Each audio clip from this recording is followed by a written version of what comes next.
नमस्कार साथियों, स्वागत है आप सभी का आशा मिशन ऑफिशियल के नए यूट्यूब चैनल पर। तो कैसे हैं आप सभी? आशा और उम्मीद करते हैं कि आप सभी मस्त होंगे, स्वस्थ होंगे और पढ़ाई में व्यस्त होंगे। तो आज हम लोग जो है भूगोल जो है पढ़ने जा रहे हैं और भूगोल में जो है हम लोग 12th क्लास का भूगोल किताब, पहला किताब जो है उसका जिसका नाम है भारत, लोग और अर्थव्यवस्था, उसका पहला नंबर चैप्टर जिसका नाम है जनसंख्या, वितरण, घनत्व, वृद्धि और संगठन, इसका आज हम लोग जो है थ्योरी पेपर पढ़ेंगे। तो आप सभी जो है इसको बहुत अच्छा से पढ़िएगा, बहुत ठीक से पढ़िएगा, ताकि ये जो है आपके लिए बहुत ही अच्छा हो, आपके आने वाले एग्ज़ाम के लिए बहुत बेहतर हो। आप लोग जो है बहुत अच्छा से इसको जो है देखिएगा। चलिए, तो बिना देर किए हम लोग जो है स्टार्ट करते हैं और जानते हैं क्या है। समझिएगा, सबसे पहले आज बहुत ही इम्पोर्टेंट दिन भी है, क्योंकि आज जो है 11 जुलाई विश्व जनसंख्या दिवस है। इसको भी आप लोग ध्यान रखिएगा। और आज हम लोग जनसंख्या के बारे में भी पढ़ने वाले हैं, तो थोड़ा अच्छा से जो है चलिए। तो याद रखिएगा कि विश्व जनसंख्या दिवस जो है 11 जुलाई को मनाया जाता है। पूछ लेगा आपसे कि बताइए ये कब से मनाया जाता है, तो याद रखिएगा 1900 जो है 89 ईस्वी से जो है इसको मनाया जाता है। इसको आप लोग ध्यान रखिएगा। चलिए, बाकी हम लोग जो है आज अपनी क्लास की ओर चलते हैं और सबसे पहले हम लोग समझते हैं कि जनसंख्या क्या है। सबसे पहला पॉइंट है कि जनसंख्या क्या है, तो इसके बारे में हम लोग जो है समझते हैं। तो जनसंख्या क्या है, इसका परिभाषा क्या होता है? तो किसी क्षेत्र में रहने वाले कुल लोगों की संख्या, यानी किसी भी क्षेत्र में या किसी भी गांव में, किसी भी राज्य में या किसी भी देश में लोगों की जो संख्या है, लोग जो बसते हैं वहाँ, तो लोगों की जो संख्या है उसी को हम लोग बोलते हैं जनसंख्या। क्वेश्चन पूछेगा आपसे कि बताइए जनसंख्या से आप क्या समझते हैं, तो आपका जवाब होगा कि किसी भी क्षेत्र में बसने वाले लोगों की जो संख्या होता है उसी को जनसंख्या कहा जाता है।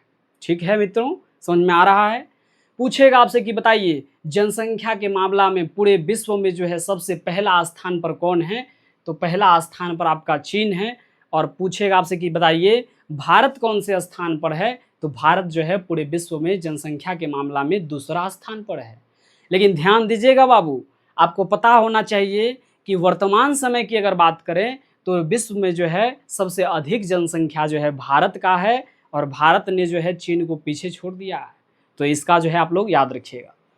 वहीं अगर भारत की अगर बात करें तो भारत में जो जनगणना हुआ था 2011 में, तो पूछेगा आपसे कि भारतीय जनगणना 2011 के अनुसार भारत की जनसंख्या कितनी है, तो आपका जवाब होगा बाबू 121 करोड़। तो इसका आप लोग जो है ध्यान रखिएगा अच्छा से। ठीक है, अब भारत के अंदर पूछा जाएगा कि बताइए सबसे अधिक जनसंख्या वाला राज्य कौन सा है, तो याद रखिएगा बाबू सबसे अधिक जनसंख्या वाला राज्य उत्तर प्रदेश है। बताइए सबसे अधिक जो है जनसंख्या वाला राज्य कौन सा है? उत्तर प्रदेश है। वहीं पर अगर हम लोग बात करें दूसरा नंबर पर, तो दूसरा नंबर पर जो है महाराष्ट्र राज्य आता है। जनसंख्या के मामला में दूसरा नंबर पर कौन सा राज्य? महाराष्ट्र है। और तीसरा नंबर पर जो है अपन बिहार है। तो याद रखिएगा जनसंख्या के मामला में हमारे भारत में जो है सबसे पहला स्थान पर कौन सा राज्य है? उत्तर प्रदेश है। दूसरा नंबर पर कौन है? महाराष्ट्र है। और तीसरा नंबर पर जो है अपना बिहार है। इसको याद रखिएगा। अब ये तो हो गया ज़्यादा जनसंख्या, लेकिन आपसे पूछा जा सकता है कि बताइए भारत में सबसे कम जनसंख्या किस राज्य का है, तो याद रखिएगा बाबू सिक्किम राज्य का है। किस राज्य का है? सिक्किम राज्य का है। इसको आप लोग जो है बहुत अच्छा से याद रखिएगा। ठीक है, अब अगला क्वेश्चन आपसे पूछा जाएगा कि बताइए भारत में जो है किस केंद्र शासित प्रदेश का जनसंख्या सबसे अधिक है, तो याद रखिएगा बाबू सबसे अधिक जनसंख्या किस केंद्र शासित प्रदेश का है, तो दिल्ली का है। किसका है? दिल्ली का है। और पूछा जब ज़्यादा पूछ दिया है तो कम भी पूछेगा, तो याद रखिएगा सबसे कम किस राज्य का, किस केंद्र शासित प्रदेश का जनसंख्या है, तो याद रखिएगा लक्षद्वीप का है। किसका है? लक्षद्वीप।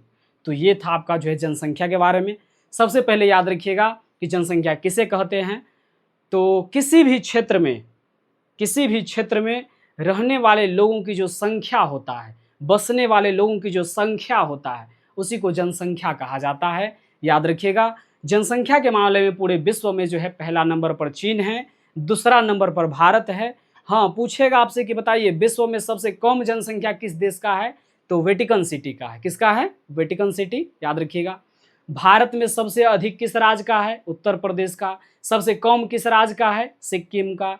सबसे अधिक किस केंद्र शासित प्रदेश का है? दिल्ली का। सबसे कम किस केंद्र शासित प्रदेश का है? तो लक्षद्वीप का है। ठीक है, तो आप लोगों को समझ में आ रहा होगा, ऐसा हम उम्मीद करते हैं। अब हम लोग जो है थोड़ा और आगे बढ़ते हैं और आगे जानते हैं आगे क्या है। तो देखिएगा बाबू, अगला स्लाइड हम लोगों का आ चुका है और इसमें दिया गया है जनगणना के बारे में कि बताइए जनगणना क्या होता है। जनगणना क्या होता है? तो बाबू आपका जवाब होगा कि किसी क्षेत्र में बसने वाले लोगों की संख्या का जो हम लोग गणना करते हैं ना, यानी गिनती करते हैं ना, तो लोगों का गणना करना ही क्या कहलाएगा? जनगणना। जैसे अगर आप जनगणना को अगर बांटिएगा तो दो शब्द से मिलकर बना है जनगणना। एक है आपका जन और दूसरा है गणना। जन का मतलब हो गया लोग और गणना का मतलब हो गया गिनना। तो लोगों की संख्या को गिनना ही क्या कहलाएगा? जनगणना। और जनगणना जो होता है ना बाबू, इसका कुछ न कुछ उद्देश्य होता है। पूछेगा जनगणना क्यों किया जाता है, तो जनगणना करने का कई सारा उद्देश्य होता है। जैसे जनगणना करने का उद्देश्य होता है कि देश का आबादी कितना है, यानी जब देश का जनगणना होता है तब पता चलता है कि देश में कितनी आबादी है। जनगणना करने का और भी उद्देश्य होता है, इससे जो है लिंग अनुपात का पता चलता है कि लिंग अनुपात कितना है, वहाँ पर जो है शिक्षा का प्रतिशत कितना है, स्वास्थ्य किस प्रकार का है, कितने % लोगों को रोजगार मिलता है। समझ में आ रहा है ना? मतलब सभी विषय के बारे में सटीक जानकारी के लिए जो है जनगणना जो है किया जाता है। ठीक है, समझ में आ रहा है? अगर जनगणना के इतिहास की बात करें तो हमारे भारत में जो है सबसे पहली बार जो है जनगणना 1872 में हुआ था। कब हुआ था? 1872 में ब्रिटिश अधिकारी लॉर्ड मेयो के द्वारा जो है यह शुरू किया गया था। लेकिन बता दे रहे हैं आपको मित्रों, ये जो है इस सफल नहीं हो पाया। सफल क्यों नहीं हो पाया सर जी? सफल इसलिए नहीं हो पाया क्योंकि अपने भारत के ही एक केंद्र शासित प्रदेश है अंडमान निकोबार। आप लोगों को याद होगा, अंडमान निकोबार में जो है ये ब्रिटिश अधिकारी लॉर्ड मेयो का जो है हत्या कर दिया जाता है। क्या कर दिया जाता है? हत्या। पूछेगा आपसे बाबू कि बताइए लॉर्ड मेयो का हत्या जो है किसने कर दिया था, तो याद रखिएगा शेर अली अफरीदी ने जो है इनका हत्या कर दिया था। और जैसे ही हत्या कर देगा बाबू, तो क्या यह जनगणना सफल हो पाएगा? नहीं हो पाएगा। तो याद रखिएगा। और कैसे हत्या किया था पता है? चाकू गोद के मार दिया था इसको। तो याद रखिएगा, क्वेश्चन आपसे पूछेगा कि बताइए सबसे पहली जनगणना भारत में जो है सबसे पहली बार जनगणना कब हुआ था? 1872 में। किसके द्वारा शुरू किया गया? लॉर्ड मेयो के द्वारा। लेकिन यह सफल नहीं हो पाया। क्यों? क्योंकि इनका हत्या कर दिया गया शेर अली अफरीदी के द्वारा अंडमान निकोबार में। ठीक है, तो इसी के साथ फिर से जो है तय खत्म हो जाता है। इसके बाद फिर से जो है नियमित जनगणना होती है। तब जो है नया जनगणना फिर से शुरू होता है 1981 ईस्वी में, यानी 1872 ईस्वी में जो है जनगणना की शुरुआत हुआ था। लॉर्ड मेयो ने किया था, लेकिन यह सफल नहीं हो पाया। हालांकि उन्होंने उस समय बताया था कि भारत की जनसंख्या 23.25 करोड़ है। पूछेगा आपसे कि पहली बार भारत की संपूर्ण जनगणना किसने किया, तो वो जो है लॉर्ड रिपन के द्वारा किया गया था 1881 में। याद रखिएगा। ठीक है, पूछेगा आपसे कि भारत में पहली बार जनगणना कब हुआ? 1872। कहेगा भारत में पूर्ण रूप से जनगणना कब हुआ? 1881 ईस्वी में। किसके द्वारा हुआ? लॉर्ड रिपन के द्वारा। किसके द्वारा? लॉर्ड रिपन के द्वारा। और इन्होंने उस समय बताया था कि हमारे भारत का जनसंख्या जो है 25.38 करोड़ जो है जनसंख्या था। तो हम आशा करते हैं कि आप लोगों को समझ में आ रहा होगा, और समझ में आ रहा है तो आप लोग कमेंट के माध्यम से जो है अपना अच्छा जो है आंसर दीजिए। समझें? चलिए हम लोग थोड़ा सा और आगे बढ़ते हैं और अब हम लोग जानते हैं जनसंख्या घनत्व के बारे में। जी हाँ, अब हम लोग जानेंगे जनसंख्या घनत्व के बारे में कि जनसंख्या घनत्व होता क्या है। सबसे पहले जनसंख्या घनत्व होता क्या है, तो सुनिएगा बाबू, सुनिएगा। किसी भी क्षेत्र में, यानी 1 किलोमीटर क्षेत्रफल में, ध्यान दीजिएगा, 1 किलोमीटर क्षेत्रफल में लोगों की कुल संख्या जो होता है ना, लोगों का जो कुल संख्या होता है, इसी को जनसंख्या घनत्व कहा जाता है। क्या कहा जाता है? जनसंख्या घनत्व, यानी प्रति 1 किलोमीटर क्षेत्रफल में बसने वाले लोगों की कुल संख्या को जनसंख्या घनत्व कहा जाता है। और जनसंख्या घनत्व का फॉर्मूला होता है बाबू, क्वेश्चन आपसे पूछ लेगा कि बताइए जनसंख्या घनत्व बराबर क्या होता है, तो आपका जवाब होगा कुल जनसंख्या बट्टा कुल क्षेत्रफल। जी हाँ, पूछा जाएगा आपसे कि बताइए जनसंख्या घनत्व का जो है फॉर्मूला क्या होता है, तो आप अपना जवाब दीजिएगा कुल जनसंख्या बट्टा कुल क्षेत्रफल। ये था आपका परिभाषा। क्वेश्चन पूछेगा जनसंख्या घनत्व क्या है, तो आपका परिभाषा होगा कि प्रति 1 किलोमीटर क्षेत्रफल में बसने वाले लोगों की जो संख्या होता है उसी को जनसंख्या घनत्व कहते हैं। याद हो जाएगा। जनसंख्या घनत्व बराबर फॉर्मूला होता है बाबू कुल जनसंख्या बट्टा कुल क्षेत्रफल। इसको आप लोग जो है याद रखिएगा, ठीक है। थोड़ा और आगे बढ़ते हैं।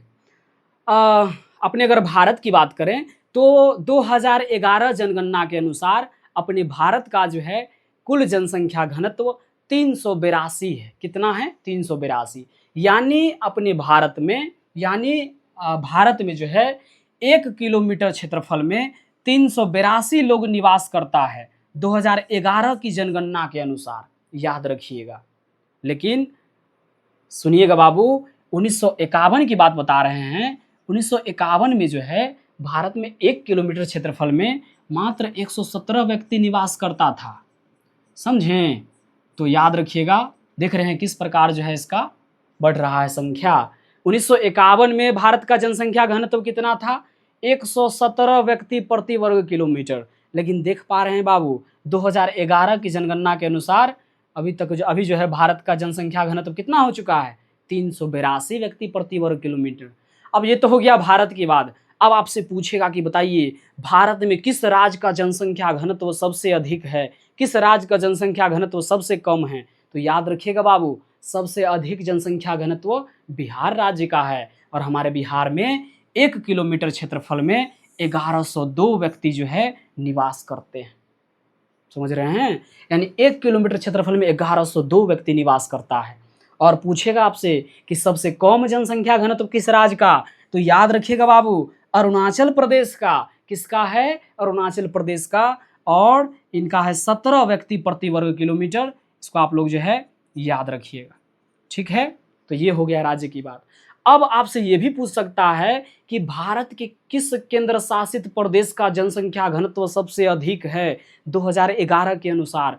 तो बाबू याद रखिएगा, दिल्ली का नाम सुने हैं। दिल्ली में जो है 1 किलोमीटर क्षेत्रफल में 11,297 लोग निवास करता है। समझ सकते हैं बाबू कितना जनसंख्या है वहाँ।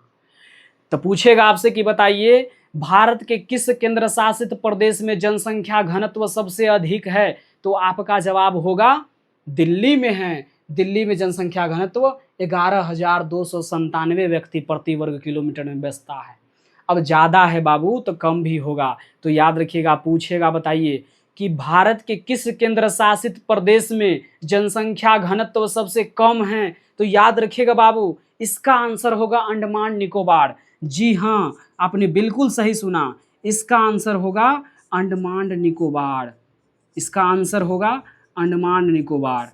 अंडमान निकोबार में 1 किलोमीटर क्षेत्रफल में 46 लोग जो है निवास करते हैं। जी हाँ, कितना लोग निवास करते हैं? 46 लोग। तो ये जो है इम्पोर्टेंट है, इसको आप लोग जो है याद रखिएगा, ठीक है। चलिए, तो यहाँ तक समझ में आ गया। थोड़ा सा और आगे बढ़ते हैं बाबू। आपसे पूछ दिया जाएगा कि जनसंख्या घनत्व के मामले में पहला नंबर पर कौन हो जाएगा? अपन बिहार हो जाएगा। बिहार पहला नंबर पर जो है कौन आ जाएगा? बिहार आ जाएगा। तो याद रखिएगा पहला नंबर पर हो जाएगा आपका जनसंख्या घनत्व में जो है पहला नंबर पर कौन हो जाएगा?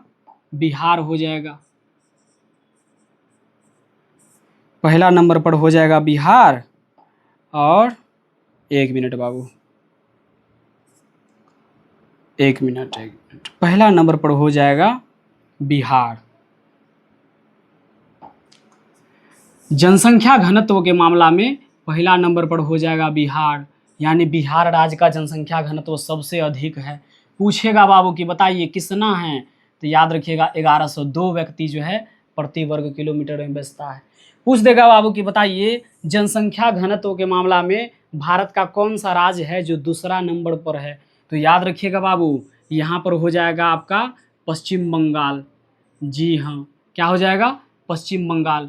पश्चिम बंगाल का कितना है? तो 1029 है। इसको आप लोग याद रखिएगा। एक दूगो और याद रखिएगा।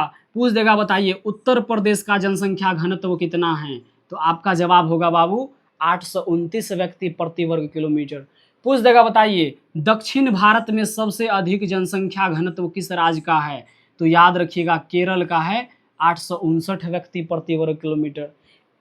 और पूछ देगा कि बताइए दक्षिण भारत में दूसरा नंबर पर कौन सा राज्य है जिसका जनसंख्या घनत्व सबसे अधिक है, तो याद रखिएगा तमिलनाडु। तमिलनाडु का जो है 555 व्यक्ति प्रति वर्ग किलोमीटर है। तो ये सब जो है मोस्ट इंपोर्टेंट क्वेश्चन है, इसको भी आप लोग जो है कॉपी पर नोट कर लीजिएगा। ये भी क्वेश्चन जो है आपसे पूछा जाएगा। ठीक है, तो ये हो गया हम लोगों का जनसंख्या घनत्व। हम लोग पढ़ रहे थे जनसंख्या घनत्व के मामले में बारे में, और अब हम लोग जो है थोड़ा सा आगे बढ़ेंगे और जानेंगे थोड़ा सा आगे। चलिए ठीक है, अब हम लोग जानते हैं जनसंख्या वितरण के बारे में। जी हाँ, आप लोग देख पा रहे हैं। चलिए अब हम लोग समझते हैं जनसंख्या वितरण के बारे में। अगला पॉइंट है कि जनसंख्या वितरण का प्रभावित करने वाला कारक। जनसंख्या वितरण को प्रभावित करने वाला कारक। सबसे पहले जनसंख्या वितरण होता क्या है सर, तो जनसंख्या वितरण किसे कहते हैं, तो समझिएगा जनसंख्या का भारत के विभिन्न क्षेत्रों में फैलाव, यानी हमारे भारत की जो जनसंख्या है विभिन्न क्षेत्र में फैला हुआ है। तो वितरण शब्द का मतलब ही होता है फैलाव। तो जनसंख्या का विभिन्न क्षेत्रों में फैलाव ही क्या कहलाता है, जनसंख्या वितरण कहलाता है। क्या कहलाता है, जनसंख्या वितरण। और आप जानते हैं बाबू कि हमारे भारत में सभी मतलब भारत के सभी क्षेत्र का जनसंख्या एक समान नहीं है। एक समान क्या नहीं है भाई जी, तो आप जानते हैं कि हमारे भारत में दक्षिण भारत से ज़्यादा आबादी कहाँ बसता है, उत्तर भारत में। तो समझ में आ रहा है ना, कहने का मेरा मतलब ये है कि सभी जगह जो है जनसंख्या समान नहीं है, यानी असमान है। तो जनसंख्या वितरण क्या होता है, तो जनसंख्या का विभिन्न क्षेत्रों में फैलाव ही क्या कहलाता है, जनसंख्या वितरण कहलाता है, याद रखिएगा। और जनसंख्या वितरण को जो है ना प्रभावित करने वाला कुछ कुछ कारक है। जैसे पहला कारक है आपका भौगोलिक कारक। पहला कारक क्या है, भौगोलिक कारक। इसको आप लोग जो है देखिएगा, पहला कारक क्या है, भौगोलिक कारक है। भौगोलिक कारक क्या होता है सर जी, तो लोग जो है लोग वैसे जगह पर ज़्यादा रहना पसंद करते हैं जहाँ पर जो है जल बहुत आसानी से प्राप्त हो जाए, है कि नहीं। ज़्यादा लोग जो है वहीं पर जाना पसंद करते हैं जहाँ पर जल की मात्रा जो है जल थोड़ा आसानी से प्राप्त हो जाए, और जल ही जीवन है, जल के बिना जो है हम लोग जीवन की कल्पना नहीं कर सकते हैं, है कि नहीं। तो याद रखिएगा भौगोलिक कारण क्या है, तो जहाँ पर जल की उपलब्धता हो, साथ ही साथ वहाँ का जो है समतल भू आकृति। जैसे आप जानते हैं कि पर्वत हो, पठार हो, मैदान हो या मरुस्थल हो, ज़्यादातर लोग कहाँ पसंद करेंगे रहना, मैदानी क्षेत्र में, क्योंकि वहाँ का जो है समतल भू आकृति जो है बहुत अच्छा होता है। खेती करने के उद्देश्य से मैदानी क्षेत्र बहुत अच्छा होता है। किसी भी प्रकार का उद्योग लगाना है उसके लिए बेहतर होता है। मतलब ज़्यादातर जो है काम आराम से हो जाता है उस पर, इसलिए लोग चाहते हैं कि हम लोग जो है मैदानी क्षेत्र में बसें। ठीक है, और अगला पॉइंट है अनुकूल जलवायु, यानी लोग जो है चाहता है कि हमको अच्छा से अच्छा जलवायु मिले ताकि हम लोग जो है वहाँ पर रह सके, यानी बेहतर जलवायु भी लोग जो है तलाश करता है। और साथ ही साथ लोग चाहता है कि उपजाऊ भूमि पर हम जो रहें ताकि खेती बाड़ी आराम से जो है खेती बाड़ी पशुपालन वगैरह सब जो है ठीक ढंग से हो जाए। तो ये था आपका जो है भौगोलिक कारण। दूसरा है आपका आर्थिक कारण। लोग चाहता है कि हम जो है थोड़ा नगर की ओर जो है चले, नगर में जो है निवास करें। क्यों, क्योंकि नगर में स्वास्थ्य सुविधा अच्छा होता है, हॉस्पिटल होता है, स्कूल होता है, पक्की सड़क होता है, उद्योग धंधा होता है, रोजगार के अवसर होते हैं, कई सारे कारण होते हैं। तो यही सब हुआ आर्थिक कारण। क्या हुआ, आर्थिक कारण। तीसरा है आपका सामाजिक कारण। तीसरा क्या है बाबू, तीसरा है आपका सामाजिक कारण। तीसरा क्या है, सामाजिक कारण। तो समझिएगा सामाजिक कारण क्या है। सामाजिक कारण क्या है सर, तो लोग वहाँ पर बाबू रहना पसंद करते हैं जहाँ पर थोड़ा शांत माहौल हो, है कि नहीं। आज भी देखिएगा गांव घर में कई साल ऐसे गांव सब है, सुबह उठिएगा आपको जो है गाली उली सुनने को मिलेगा, इधर से वो लड़ रहा है, उधर से उधर झगड़ा कर रहा है, समझ में आ रहा है ना। तो लोगों का मानना होता है कि हम थोड़ा सा जो है शांत माहौल में जो है रहें, ठीक है। अनुकूल सामाजिक वातावरण और स्थानों का विशेष धार्मिक महत्व है, ठीक है। तो यही सब जो है सामाजिक कारण है। और लास्ट है आपका राजनीतिक कारण। लास्ट क्या है? राजनीतिक कारण। राजनीतिक कारण क्या है भाई जी? तो अस्थिर राजनीतिक स्थिति और खराब कानून व्यवस्था। कई सारे गांव, कई सारे जिले ऐसे हैं अभी भी जहां पर जो है न्याय व्यवस्था खूब अच्छा नहीं है, तो लोग जो है वहां पर रहना पसंद नहीं करते हैं, समझे। तो यही सब उसका जो है आर्थिक कारण, सॉरी राजनीतिक कारण है। तो इसको आप लोग जो है ध्यान रखिएगा, समझ में आ रहा है ना। चलिए अब हम लोग थोड़ा सा और आगे बढ़ते हैं और अब हम लोग जानते हैं जनसंख्या वृद्धि के बारे में। किसके बारे में? जनसंख्या वृद्धि के बारे में समझिएगा। अब जनसंख्या वृद्धि क्या होता है सर जी? जनसंख्या वृद्धि क्या होता है? हम नहीं समझ पा रहे हैं, तो कोई बात नहीं बाबू, समझिए। जनसंख्या वृद्धि किसे कहते हैं? तो दो समय अंतराल, यानी दो समय के बीच, यानी हम लोग मान लेते हैं जैसे यहाँ पर देख पा रहे होंगे आप 1901 से लेकर के 1921 तक का समय दिया गया है। तो दो समय अंतराल के बीच, दो समय के बीच जनसंख्या में जो बढ़ोतरी हुआ है ना बाबू, जनसंख्या में जो वृद्धि हुआ है ना, जनसंख्या में मतलब कि जो उसका वृद्धि हुआ है, उसी को हम लोग बोलते हैं जनसंख्या वृद्धि। समझ में आ रहा है? यानी दो समय अंतरालों के बीच जनसंख्या में जो बढ़ोतरी होता है, उस बढ़ोतरी को ही जनसंख्या वृद्धि कहा जाता है, ठीक है। अब यहाँ पर जो है आपसे क्वेश्चन पूछा जाएगा कि बताइए 2011 के अनुसार जो है वार्षिक वृद्धि दर कितना था? तो आपका जवाब होगा बाबू, याद रखिएगा 1.64%। और इसको याद रखिएगा, बहुत इंपॉर्टेंट क्वेश्चन है, बार बार पूछा जाता है। यहीं पर ये हो गया वार्षिक, पूछेगा वार्षिक कितने वर्ष के लिए? 1 वर्ष के लिए। और पूछेगा कि बताइए दशकीय वृद्धि दर कितने होता है? तो दशकीय वृद्धि दर 10 वर्ष पर होता है। तो याद रखिएगा 2011 की जनगणना के अनुसार भारत में दशकीय वृद्धि दर कितना था? तो 17.64%। इसको आप लोग जो है याद रखिएगा अच्छा से। चलिए अब इसी में दिया हुआ है कि जनसंख्या वृद्धि की अवस्था तो जनसंख्या वृद्धि के 4 गो अवस्था है, आप देख पा रहे होंगे, हमने इसको यहाँ पर लिख दिया है। पहला अवस्था जो है 1901 से लेकर के 1921 के बीच है। दूसरा जो है अवस्था 1921 से लेकर के 1951 के बीच है। तीसरा जो है इसमें 1951 से 1981, और चौथा है आपका 1981 से लेकर वर्तमान समय तक, समझे। यानी इसमें बताना है आपको कि किस में ज़्यादा जनसंख्या वृद्धि हुआ, किस में कम हुआ। तो देखिए प्रावस्था 1 की अगर बात करें तो इसमें जो है 1901 से लेकर के 1921 तक का जो है समय दिया गया है, और इसमें जो है बहुत अधिक जो है जन्म होता, मतलब बच्चों सबका जो है बहुत अधिक जन्म होता था। और जन्म अगर अधिक होता था तब मृत्यु भी बहुत अधिक होता था। ऐसा क्यों भाई जी? तो आप जानते हैं कि जब हमारा भारत जब इस एज में था, मतलब 1901 1921 की बात बता रहे हैं, उस समय जो है मेडिसिन वगैरह सबका ज़्यादा जो है विकास नहीं हुआ था, जिसके कारण और बहुत तरह का बीमारी सब था, जिसके कारण जो है बच्चा जन्म तो लेता था, जन्म भी लेता था बहुत अधिक, लेकिन मर भी जाता था। इसका जो है प्रमुख कारण यही है कि मेडिसिन का जो है सुविधा नहीं था। साथ ही साथ उस समय जो है लोग उतने साक्षर नहीं थे, खूब एकदम दे रहे हैं, समझ में आ रहा है ना। चलिए, और दूसरा अवस्था जो है 1921 से लेकर के 1951 तक था। इसमें जो है थोड़ा बहुत मेडिसिन का विकास हो गया, और जैसे ही बाबू मेडिसिन का विकास हो गया तो जन्म दर तो ऊंचे रहा, लेकिन मृत्यु दर थोड़ा सा क्या हो गया? कम हो गया। तो याद रखिएगा पहली अवस्था में क्या था कि जन्म और मृत्यु दोनों दर क्या थे? उच्च थे। लेकिन सेकंड में आपने क्या देखा कि जन्म दर तो उच्च था, लेकिन स्वास्थ्य सुविधाओं के कारण जो है, मतलब उसमें जो सुविधा मिला, तो मृत्यु दर क्या हो गया? थोड़ा क्या हो गया? कम हो गया। तो याद रखिएगा। तीसरा अवस्था क्या था भाई जी? तो इसमें क्या हुआ? इसमें हो गया क्या कि जन्म दर जो है बहुत अधिक बढ़ने लगा, मतलब जन्म दर बढ़ते रहा और मेडिसिन का विकास बहुत अधिक हो गया, जिसके कारण मृत्यु दर बहुत कम हो गया। और जब ये जन्म दर बहुत अधिक होगा और मृत्यु दर बहुत कम हो जाएगा, तो आपको नहीं लग रहा है कि जनसंख्या बहुत अधिक बढ़ेगा? तो इसी को कहा गया जनसंख्या विस्फोट। क्या कहा गया? जनसंख्या विस्फोट। इसमें क्या हुआ था? तो जनसंख्या तो बहुत अधिक हो, मतलब जन्म दर बहुत अधिक हो गया, लेकिन मृत्यु दर बहुत कम हो गया। क्यों? मेडिसिन बहुत अच्छा मात्रा में मिल गया। समझे। और यह है आपका लास्ट अवस्था। इसमें क्या हुआ? तो लोग जो है अब थोड़ा सा एजुकेटेड हो गए, थोड़ा सा पढ़ल लिखल हो गए, मेडिसिन सबका विकास हुआ, हॉस्पिटल का विकास हुआ, लोग जागरूक हुए। और ऐसा जब हुआ तो लोगों ने जो है कहा कि नहीं, अब हम लोगों को जो है ज़्यादा बच्चा नहीं लेना चाहिए, हम दो हमारे दो। मोदी जी भी कहते हैं, आप लोगों को पता होगा और आप लोग सुनते भी होंगे, समझे?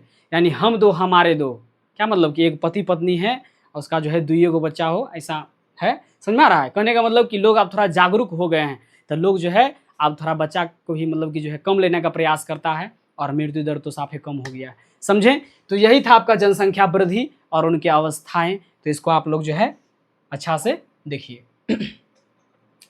थोड़ा और आगे बढ़ते हैं बाबू, और अब हम लोग जानते हैं कि किशोर किसको बोलते हैं और युवा किसको बोलते हैं। समझे? कई बार हम लोग किशोर और युवा जो होता है दोनों को एक समझ लेते हैं, लेकिन थोड़ा सा का डिफरेंस है बाबू, तो इसको आप लोग देखिएगा। जैसे पूछेगा कि बताइए किशोरावस्था किसको बोलेंगे कि लोग किशोरावस्था में हैं। समझे? तो याद रखिएगा कि वैसा वैसा बच्चा, वैसा लड़का या लड़की जिसका उम्र 10 वर्ष से लेकर 19 वर्ष तक हो, तो उसको हम लोग बोलते हैं किशोर। क्या बोलते हैं? किशोर। लेकिन युवा क्या है?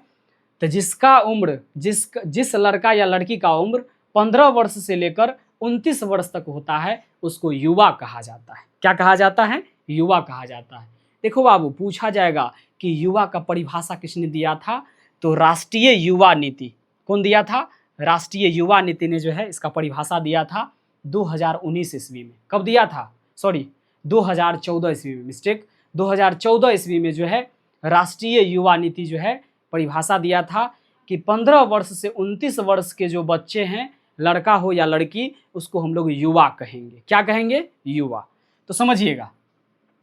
तो सबसे पहले हम लोग जो है किशोर के बारे में समझते हैं। तो 10 वर्ष से 19 वर्ष के जो भी लड़का या लड़की है उनको किशोर कहा जाएगा। पूछेगा आपसे कि बताइए इनका जो है पूरे भारत के 100% जनसंख्या में से इसका जो है आबादी कितने परसेंट है?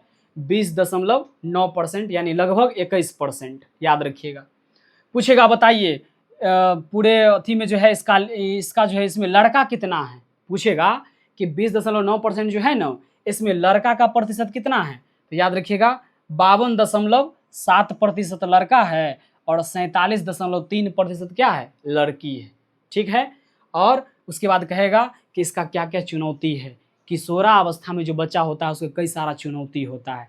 चुनौती क्या होता है भाई जी? तो आप देखते होंगे बाबू कि बहुत कम से कम उम्र में जो है बच्चों का विवाह कर दिया जाता है गांव घर में। उसी को बोलते हैं बाल विवाह। क्या बोलते हैं? बाल विवाह। और बहुत हद तक अभी भी प्रचलित है गांव घर में, जहां पर आज भी बच्चों को कम उम्र में जो है विवाह कर दिया जाता है। बच्चों को जो है पढ़ाया लिखाया नहीं जाता है बाबू।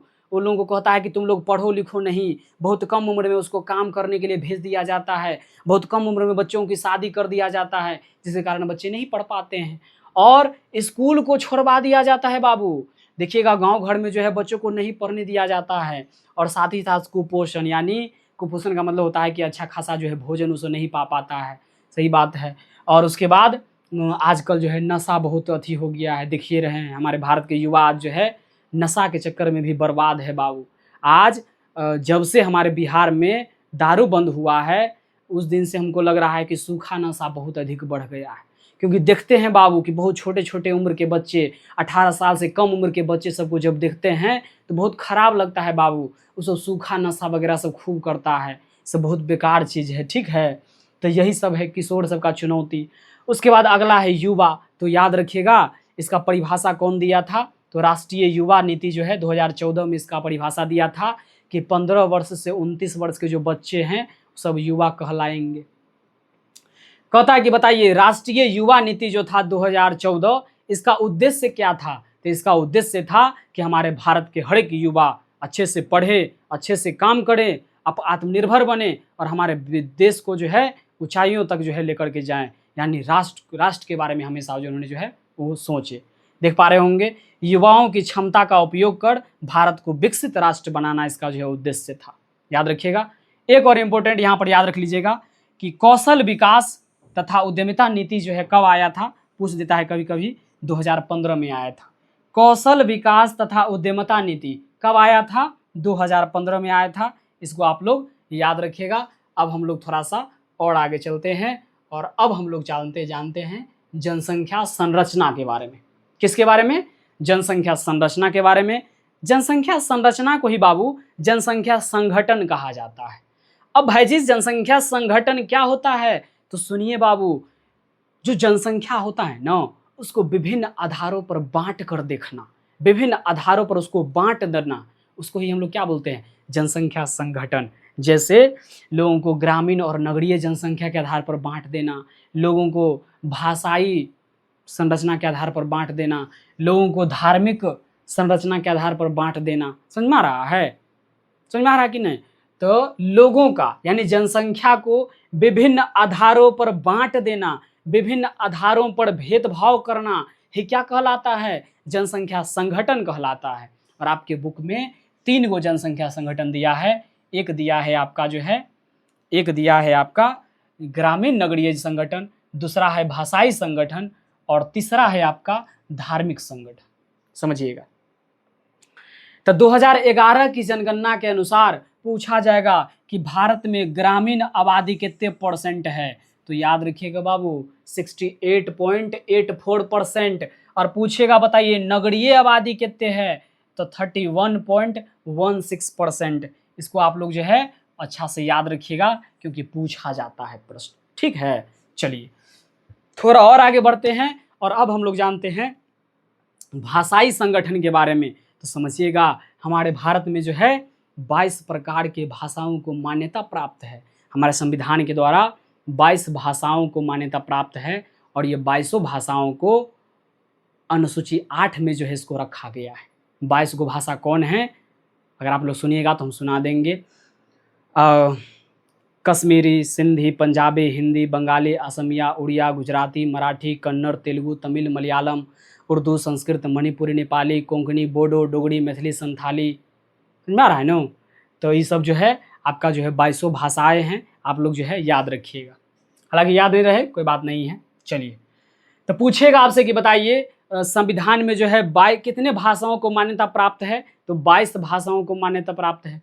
पूछेगा 22 भाषाओं की चर्चा किस अनुसूची में है? तो याद रखिएगा 8वीं अनुसूची में। याद रहेगा ना बाबू? थोड़ा और आगे बढ़ते हैं। पूछेगा कि बताइए भाषाओं का कितना परिवार है? तो भाषाओं का 4 गो परिवार है। एक है आपका भारतीय यूरोपीय परिवार, दूसरा है आपका द्रविड़, तीसरा है आपका ऑस्ट्रिक और चौथा है चीनी तिब्बती। बाबू क्वेश्चन आपसे पूछेगा कि बताइए भारतीय यूरोपीय बोलने वाला जो है कितने % है? 73% है। समझ में आ रहा है? यानी भारतीय यूरोपीय भाषाई परिवार का कितना % है? 73%। द्रविड़ का कितना है? 20%। द्रविड़ कौन है? तो भैया आप लोग जो है कन्नड़, तेलुगु, तमिल, मलयालम का नाम सुने होंगे, वही। ऑस्ट्रिक कितना है? 1.38%। और तिब्बती कितना है? चीनी तिब्बती 0.85%। कभी कभी पूछ लिया जाता है कि बताइए सबसे अधिक किस भाषाई परिवार के समूह के लोग रहते हैं? तो याद रखिएगा भारतीय यूरोपीय यानी 73%। सबसे कम कहेगा तो क्या हो जाएगा? चीनी तिब्बती यानी 0.85%। ठीक है, याद रखिएगा। थोड़ा और आगे बढ़ते हैं और अब हम लोग जानते हैं धार्मिक संरचना के बारे में। तो आप जानते हैं कि 2011 जनगणना के अनुसार हमारे भारत में सबसे अधिक जो है हिंदुओं का आबादी है और हिंदू का आबादी 79.8% है। दूसरा नंबर पर जो है मुस्लिम है 14.2%। तीसरा पर आपका ईसाई है 2.3%। सिख का हो गया 1.7%। बौद्ध का हो गया 0.7 और सिख का हो गया 0.4। इसको आप लोग जो है कुछ कुछ याद रखिएगा। अच्छा इंपॉर्टेंट में जो है एग्जाम में जो है पूछा जाता है। ठीक है, अब हम लोग जो है थोड़ा और आगे बढ़ते हैं और अब हम लोग जानते हैं अगले बारे में कि क्या आगे जो है लिखा हुआ है। समझिएगा, अगला है प्रकारिक कार्यशील जनसंख्या, यानी इसमें जो है श्रमिक के बारे में जो है कहा गया है कि श्रमिक जो है हमारे भारत में कितने प्रकार के होते हैं। तो हमारे भारत में बाबू श्रमिक जो है 3 प्रकार का होता है। एक होता है आपका मुख्य श्रमिक। जी हाँ, आपने बिल्कुल सही सुना। पहला होता है आपका मुख्य श्रमिक। पूछेगा बताइए दूसरा कौन सा होता है? तो याद रखिएगा सीमांत श्रमिक। दूसरा कौन सा होता है? सीमांत श्रमिक होता है। दूसरा कौन सा होता है? सीमांत श्रमिक होता है। पहला होता है आपका मुख्य श्रमिक, और दूसरा होता है आपका सीमांत श्रमिक, और तीसरा होता है आपका आश्रमिक। आश्रमिक, समझें? तो 3 प्रकार का जो है श्रमिक हमारे भारत में जो है होता है, याद रखिएगा।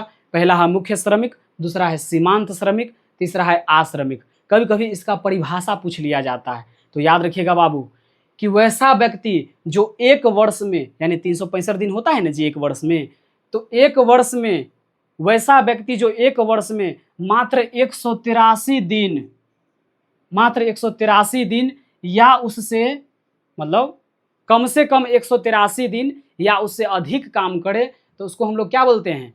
मुख्य श्रमिक। और वैसा व्यक्ति जो 183 दिन से कम काम करता है, उसको हम लोग बोलते हैं सीमांत श्रमिक। और अश्रमिक जो होता है ना, ये काम ही नहीं करता है, तो जो काम नहीं करता उसको क्या बोलेंगे? अश्रमिक। तो समझिएगा, तो भारत की कुल जनसंख्या का 39.8% है। बहुत इंपॉर्टेंट है बाबू, याद रखिएगा। भारत के कुल जनसंख्या का 39.8% हिस्सा जो है इस श्रमिक है। ये सब क्या है? मजदूर है।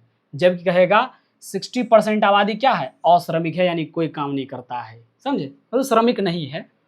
अब देखिए यहाँ पर परिभाषा दे दिया है, एक है मुख्य श्रमिक का दे दिया है, और दूसरा यहाँ पर सीमांत श्रमिक है ना। आप देख पा रहे होंगे, जो 183 दिन या उससे अधिक काम करे तो उसको हम लोग बोलते हैं मुख्य श्रमिक। और वैसा श्रमिक जो 183 दिन से कम काम करे उसको हम लोग बोलते हैं सीमांत श्रमिक। और जो कामें नहीं करे उसको क्या बोलेंगे? अश्रमिक। ठीक है। उसके बाद पूछेगा कि बताइए श्रमिकों का वितरण, श्रमिकों का वितरण। तो आप देख पा रहे होंगे कि सबसे अधिक जो है श्रमिक किस क्षेत्र में लगा हुआ है? प्राथमिक क्षेत्र में, जिसको कृषि क्षेत्र भी कहा जाता है। कितना है? 54.6%। उसके बाद द्वितीयक क्षेत्र में पूछेगा कितने परसेंट है? 3.8%। उसके बाद तृतीय क्षेत्र, जिसको सेवा क्षेत्र भी कहा जाता है, इसमें है 41.6%। तो याद रखिएगा बाबू, सबसे अधिक श्रमिक जो है किस क्षेत्र में लगा हुआ है? प्राथमिक क्षेत्र में। समझा रहे हैं? 54.6%। और इसी के साथ जो है हमारा यह अध्याय क्या हो जाता है? समाप्त हो जाता है। समझ में आ रहा है आपको? हमारा जो है अध्याय नंबर 1, जिसका नाम था जनसंख्या वितरण, घनत्व, वृद्धि और संगठन, यह हमारा समाप्त हो चुका है।